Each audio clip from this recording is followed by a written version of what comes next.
Hey guys, in this video, rise with SAP అంటే ఏంటో మీకు క్లియర్గా ఎక్స్ప్లెయిన్ చేస్తాను. సో రైజ్ విత్ ఎస్ఏపి అనగానే మీరు అదొక ప్రోడక్ట్ అనుకుంటారు, కానీ అదొక మెథడాలజీ అనమాట.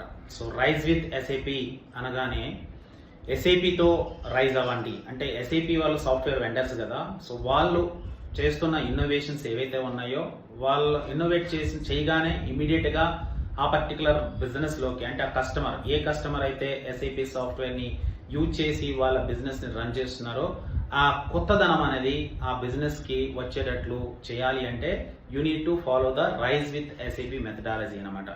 ఇంతకుముందు ఇది SAP activate methodology. SAP activate మెథడాలజీలో ఏదైతే ఒక ఫేజ్ ఇంప్లిమెంటేషన్లో ఫేజెస్ ఉంటాయి, ఫేజ్ వైజ్ జరుగుతుంటుందో ఎగ్జిస్టింగ్ ఎస్ఏపి యాక్టివేట్ మెథడాలజీకి ఈ ప్రెడిక్టబిలిటీ అండ్ ఇన్నోవేషన్ అంటే కొత్తదనము అండ్ ఫ్యూచర్ ఎలా ఉంటుందని గెస్ట్ చేయగలగడము, ఇలాంటి ఫ్యూచర్స్ని యాడ్ చేసి ఎస్ఏపి వాళ్ళు రైజ్ విత్ ఎస్ఏపి అనే మెథడాలజీని తీసుకొచ్చారనమాట.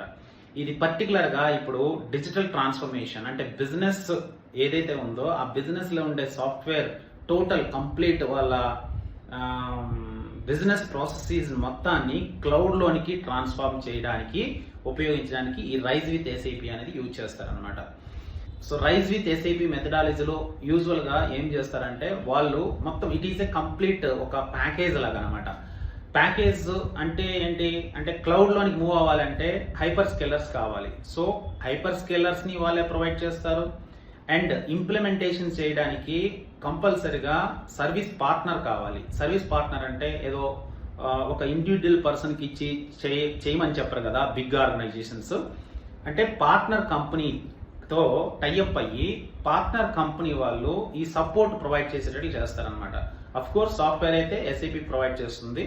సో సాఫ్ట్వేర్ ఈ సర్వీసెస్ అండ్ సపోర్ట్ మొత్తం కంప్లీట్గా ఒకటే ప్యాకేజ్ లాగా డెలివరీ చేస్తారనమాట రైజ్ విత్ ఎస్ఏపిలో. సో ఇది ఒక కాంట్రాక్ట్ సైన్ చేసిన తర్వాత మొత్తం కంప్లీట్గా ఏ టు జెడ్ ప్రతి ఫేజ్కి ఇంప్లిమెంటేషన్ టాస్క్స్ అని డెలివరబుల్స్ అని ఇవన్నీ ఉంటాయి.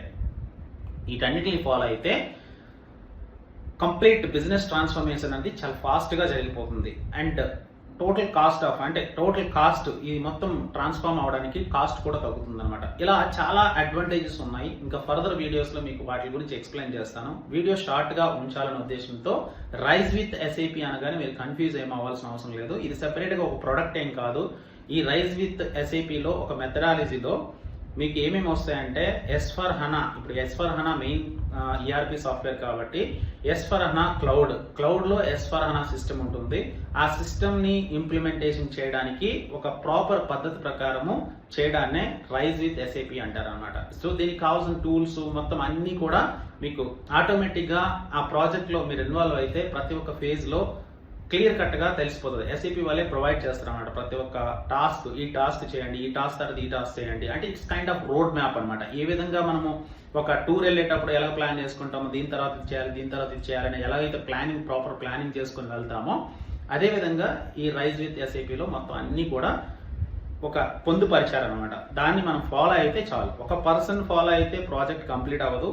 దానికి సంబంధించిన స్టేక్ హోల్డర్స్ మొత్తము ఇన్వాల్వ్మెంట్ ఉంటుంది.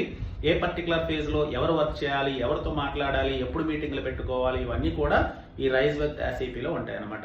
ఐ హోప్ ఒక క్లారిటీ అంటే రైజ్ విత్ ఎస్ఏపి అనగానే మీరు భయపడకుండా ఒక క్లారిటీ వచ్చింది అనుకుంటా.